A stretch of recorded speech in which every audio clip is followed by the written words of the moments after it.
My name is Phyllis Rodin. I'm a peace activist.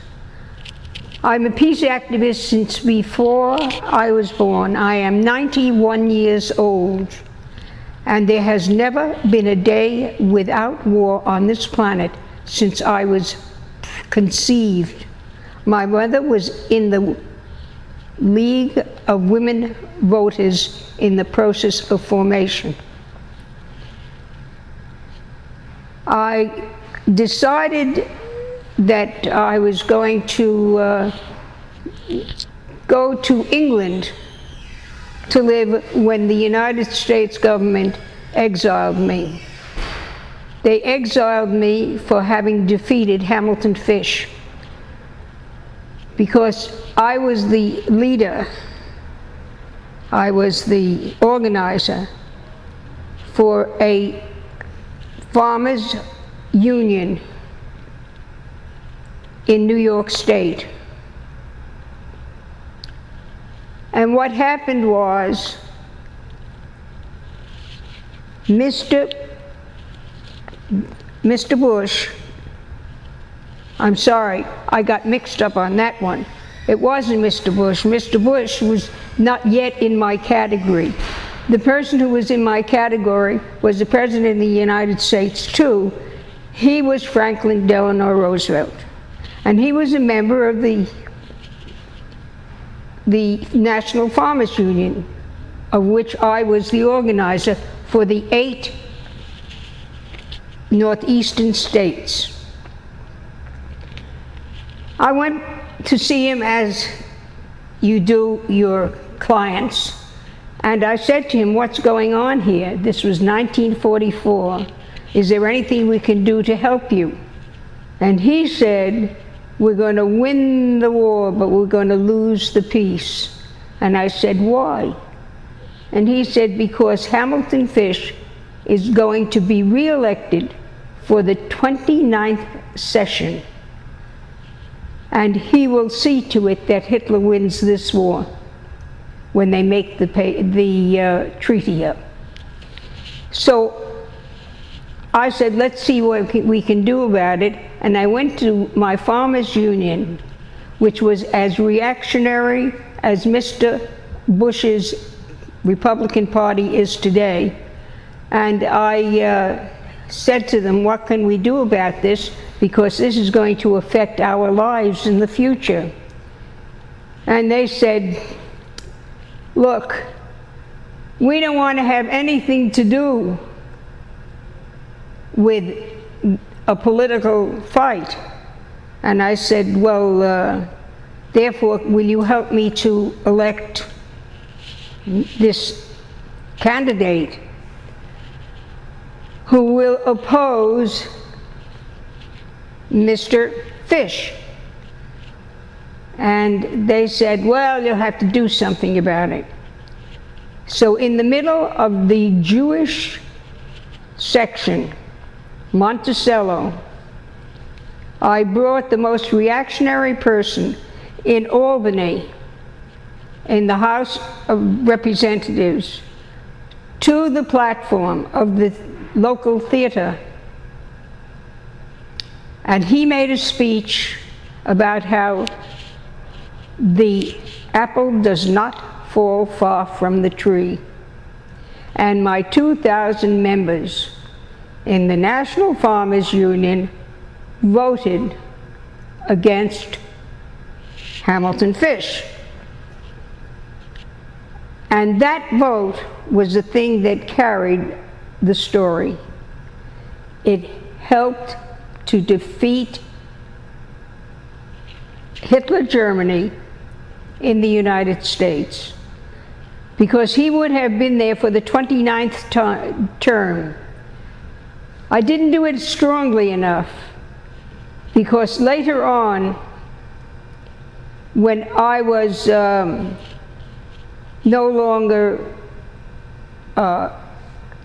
when I was working against the anti-Russian forces in the United States, trying to get a just peace for the entire world,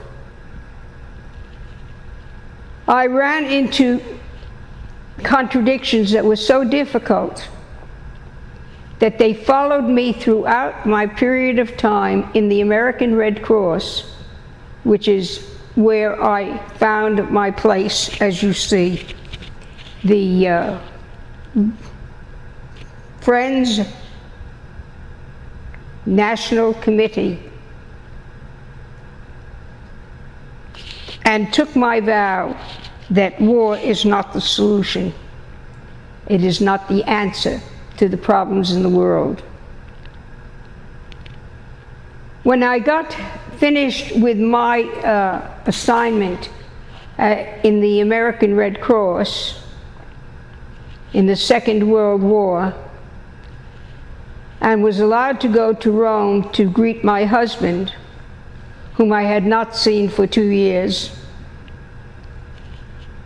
I was overcome by what I found when I got to Rome.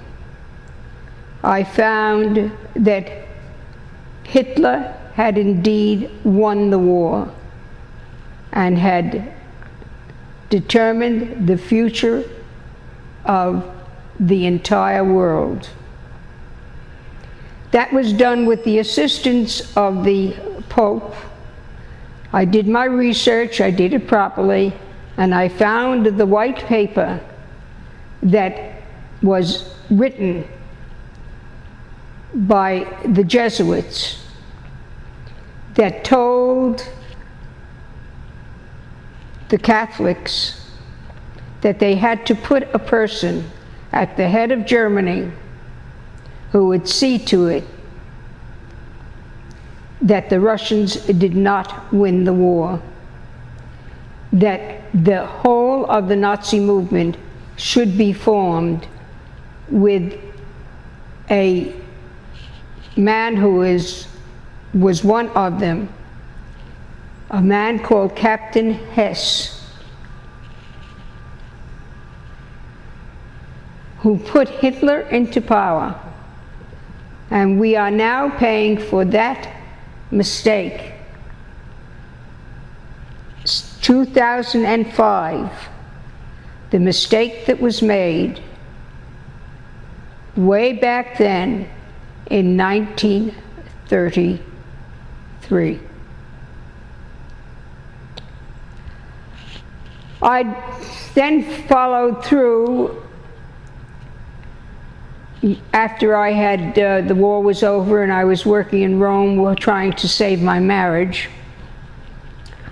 I became very, very involved with films. Established with my husband the Anglo-American Society for Dubbing, which is where everybody got the techniques that they knew that they used in order to change foreign films into American acceptables. We dubbed the first films. Later on, I went to London, and I was working for MGM, and I was working for Tommy Howard. And Tommy Howard was the one who did all of the backings for 2001. So I was in on the beginning of the air program, the aerospace program, NASA. And there was a telephone call as I walked into an office in order to pick up some material. And the telephone call was from the British Broadcasting Company. They were looking for a Yank who would dub Anna Magnani into English in a picture that was called Open City. And I said, why? And they said that I would then give them the possibility of interviewing the first 2 people who had ever been exported, allowed to go around throughout the world with the message of what had happened to them when the A-bomb fell. And I said, well, how about me? And they said, where do you come from? And I said, from Brooklyn. And they said, that's perfect, you're hired.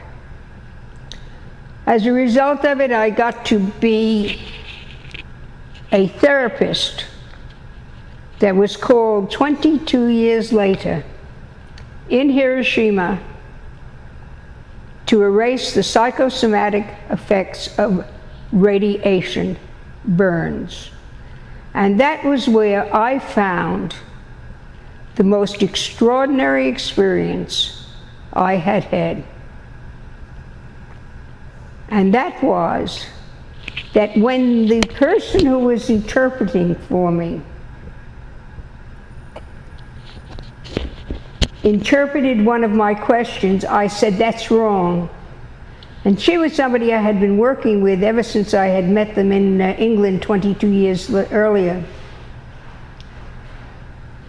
And I said, it's wrong. And she said, how do you know? And I said, because I see the pictures around your head. And that is not what that girl is intending for me to know.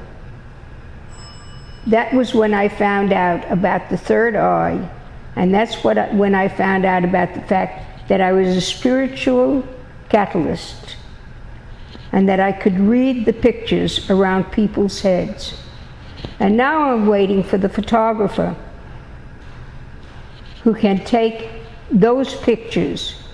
And I have a peculiar idea that we're coming into it right now because I saw the first of the babies forming in a stomach of a woman appear under a camera that I was looking into. And the most extraordinary experience I have had is that I have discovered that you are not your body, that you're in a body, and that you put bodies on and off. You take them on and off, and that everybody has the ability to do what I am doing, except that they are so busy getting other people's opinions that they are losing a talent that would change the history of the human race if we could just open that door for all people. There are some things that are happening in which people are beginning to explore in great depth the whole business about the aura. You know, like Edgar Cayce went in for it. And I could go on for hours now and talk about it, but the thing that I want to say was that I knew that I was the universe because I was part of the universe. And right now I am looking at the moment that you and I met back in 1243 on the outskirts of Rome as the Crusaders prepared to take over. Thank you very much for the opportunity of describing this. I'll answer to anybody and help them to see what I see within minutes after I meet them, because I'm looking at the pictures that they have carried with them all their lives. I mean, many lives. You know, it was really strange the way we met, wasn't it? You were coming across the white line towards Thorne's Market, and I was coming out of Thorne's Market. And we just passed each other, and you had the camera, and I said, what are you doing here? And you said, I'm taking pictures. And I said, oh. I said, what about? And you said about the most exciting experience that each individual has ever had. And I'm going to put them together, and I thought, that's interesting. I said, would you like to interview me?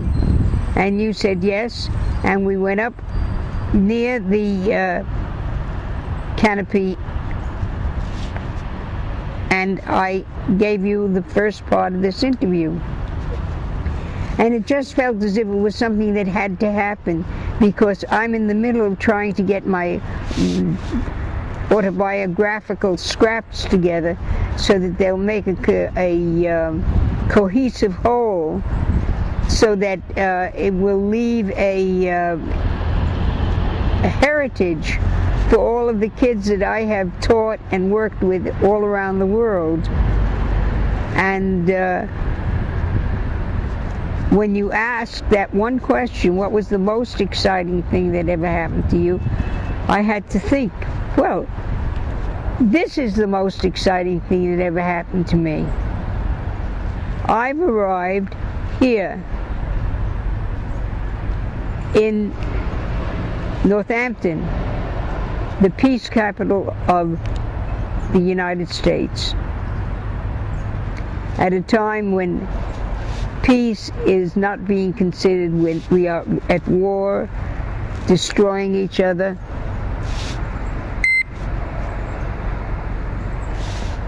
And it just seemed so appropriate.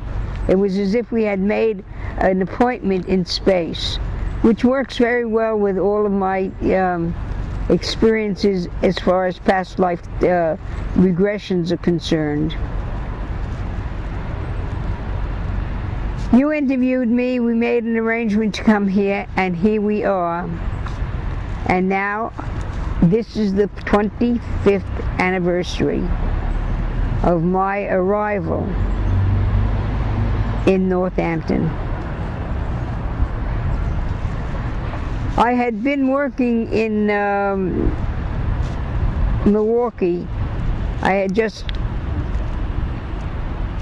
decided to come out here because there was a course that was being given at the University of Massachusetts that was a course in future studies. It was based on the book by a man called Kahn, who wrote this extraordinary volume in which he described what was going to develop, what was going to happen as far as progress, as far as development was concerned in this part of the world. You know, looking ahead. And I had come up on the Peter Pan bus, and I thought that was very, very strange. Peter Pan, that is like being called into a new realm. It was like magic, you know. And I came up on the Peter Pan bus, and I was going to be met by the young man, Richard Farrell, who had arranged for me to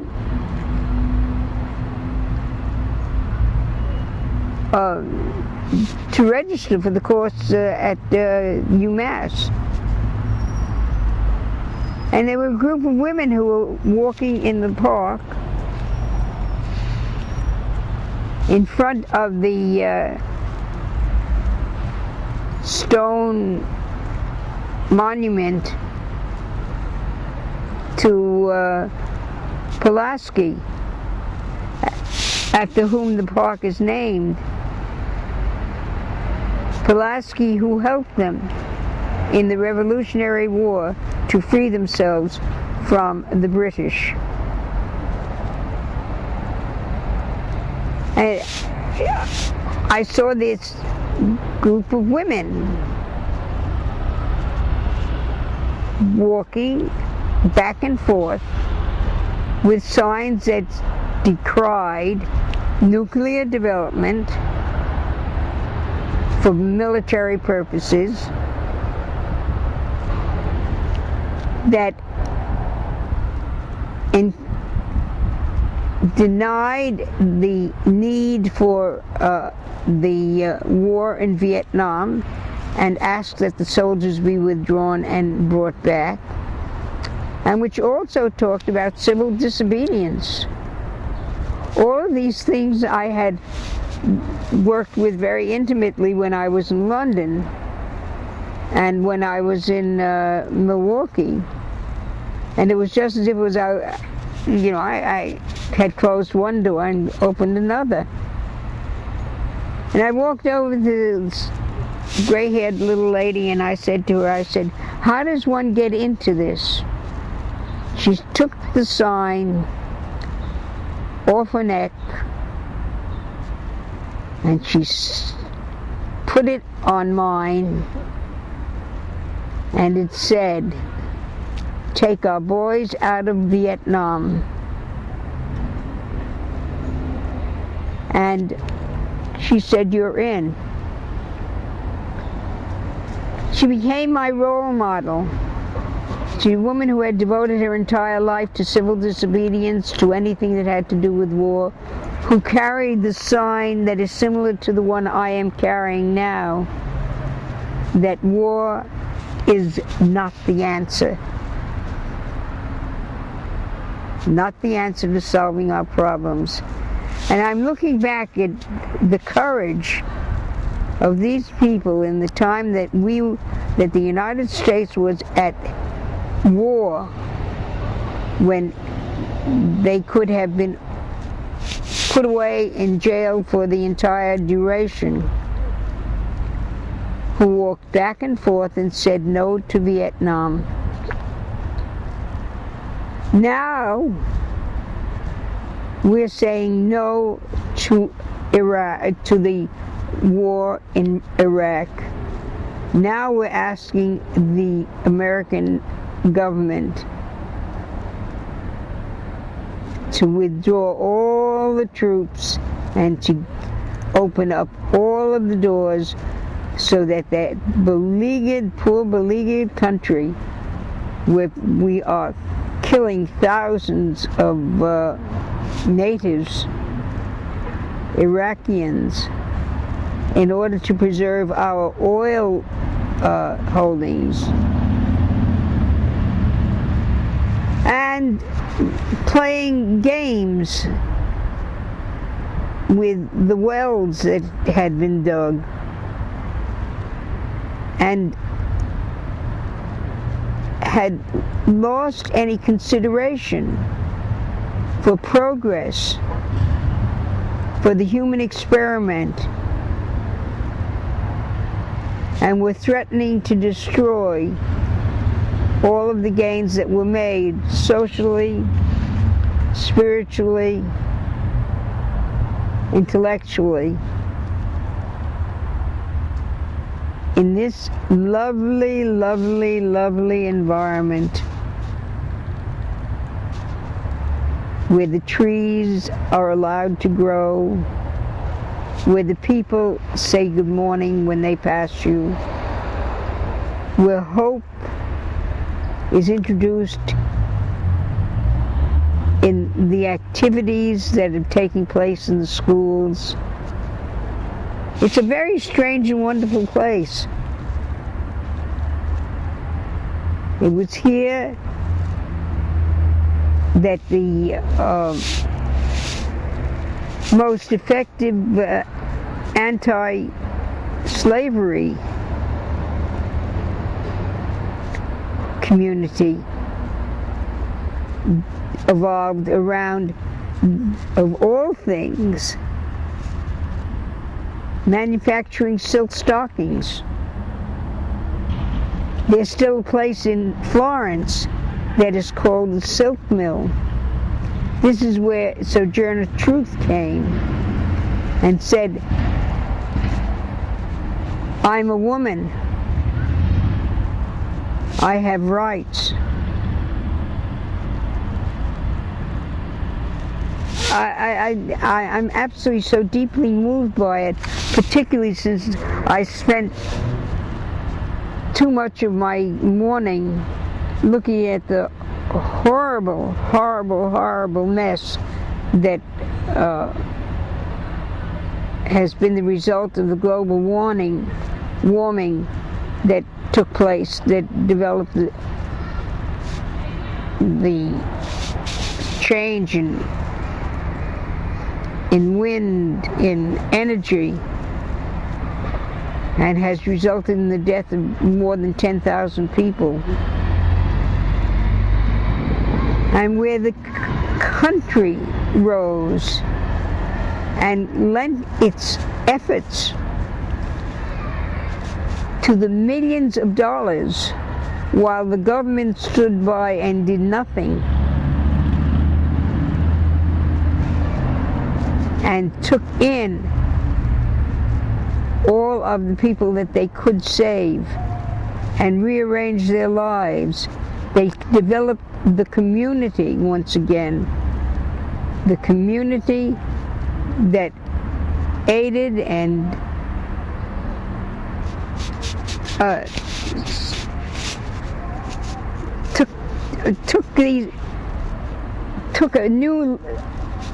took a completely different point of effort and energy toward the future of our nation by actually being our brother's keeper. You know, that's pretty wonderful. I hadn't thought about it that way. That we're being neighbors, good neighbors. We're being good neighbors, that's what we're being. We're going back to being good neighbors. Here we are in Pulaski Park. Pulaski Park, which we're talking 1776, 77.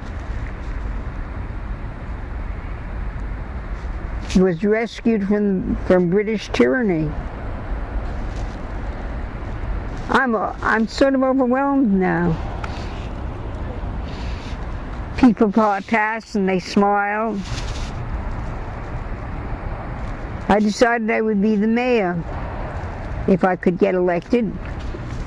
And if I couldn't get elected, at least I would get people to talk about their responsibility to each other and to the world at large and to world peace. And I committed myself to being one with all of those who were protesting, lying down in the streets, protesting against the manufacture of weaponry. I'm being very reflective, you know that? Really reflective. I'm awed, I am awed, I am amazed that such a place still exists in the United States of America. Amy Goodman came from here.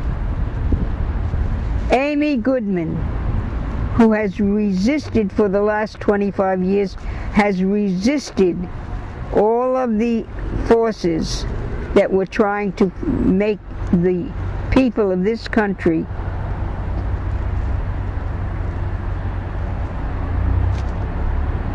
partners to the horror of war.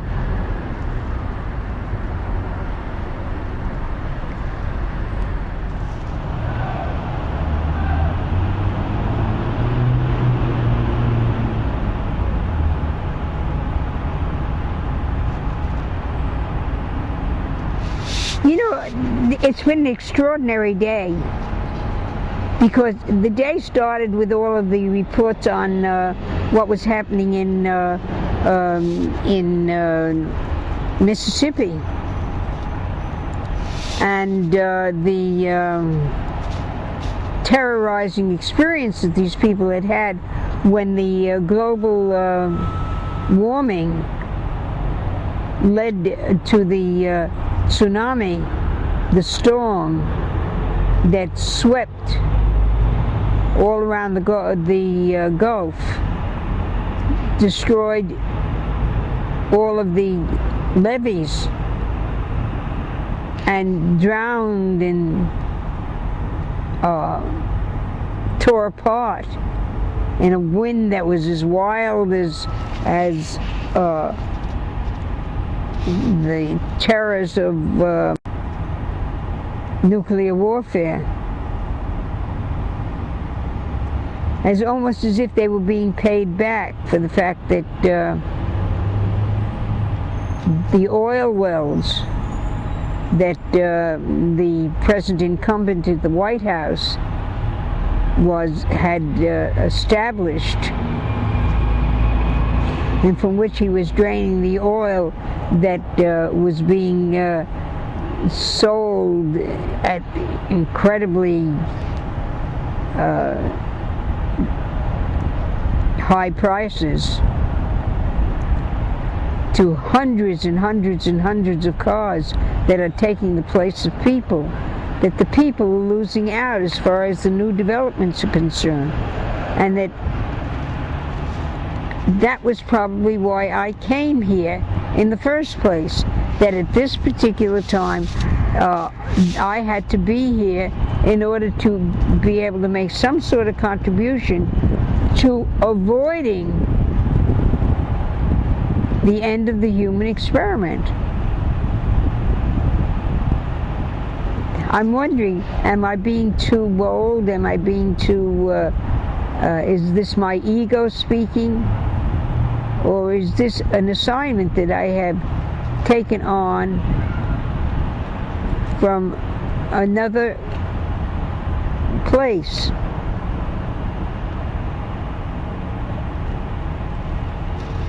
I know that when I was beginning to understand that I was beginning to make my own tenets for the purpose of my life, that I was looking for just this kind of place. And here it is, in the 4th century. Is it the 4th or the 3rd? The first is the 25, the second is the 50, the third is the 75, this is the 4th. In the 4th quarter of the life I have lived, in this period of time, all my precepts, all of the things that I have learned from everybody have come into being. And it all happened so easily. It just happened. I was terribly concerned about the fact that I wasn't doing all that I should have been doing, that someplace along the line I was denying my own role, that someplace I was being held back and not allowed to make a contribution to the evolvement of the human experiment. And what do you know? I woke up realizing that it was happening. It was coming upon me, that I was going to have a very definite effect on the future of the human experiment on the planet Earth.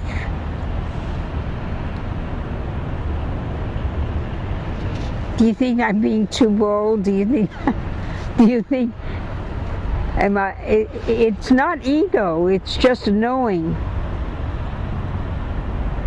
And it's a trick. It's not a trick. It's a process that I can teach to anybody. One of the questions that I ask most of the time is, why, if we come in knowing, because we are the universe, because we are part of it, why do we decide not to know? Why do we hurt each other? What can we do to prevent it? What can we do to bypass it? What can we do to take that energy and create the kind of paradise that is available for us through the tunnel. I'm getting goose pimples all over. The reason I'm getting goose pimples all over is that I think I'm approaching a near truth, you know? That you've given me the opportunity to have a look at these things. So this morning after I got up and looked at at Amy Goodman and all the horrors that were taking place in the Mississippi situation along the levee, I decided that I had to gather my forces, and I had to be ready to come to. I've got to get my things organized, and I've got to be ready in order to go and preach my thing. I have to do a kind of peace pilgrim. Peace Pilgrim was a wonderful woman in Nevada who one day decided that the world needed some cleansing, and she dropped her job that she had been very effective at in the school that she was working,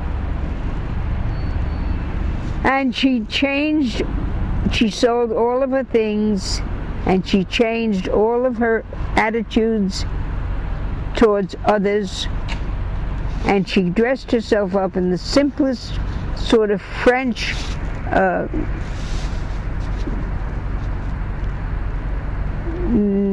country style,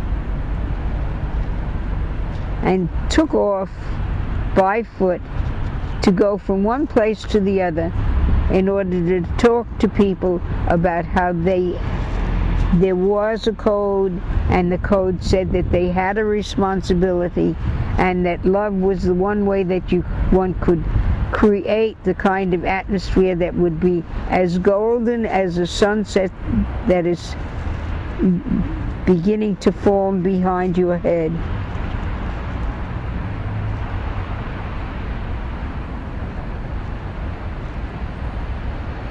Now, how do we get that message through to people? That's the thing that's important.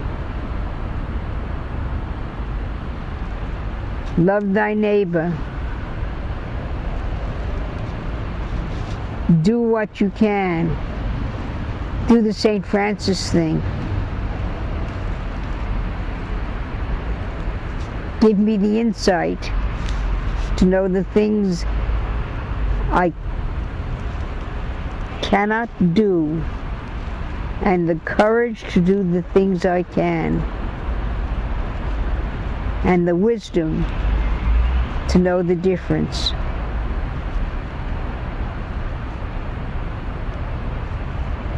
Bring joy, not sorrow.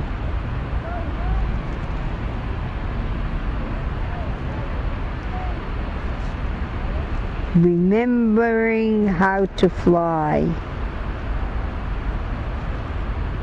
Remembering who I was.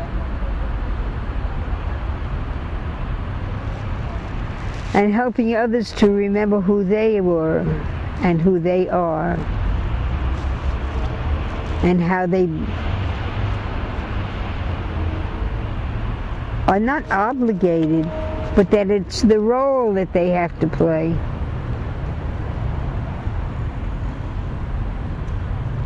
That will bring sunshine and joy. And thank you for giving me the opportunity. That's really remarkable, because that's giving me the ability to see the fourth step of Buddhism. And the fourth step of Buddhism is to understand the situation, to see it, but not to be overcome by it. And I've gotten that kind of awareness talking to you in front of the microphone. That's what microphones are all about. Love you. Thank you.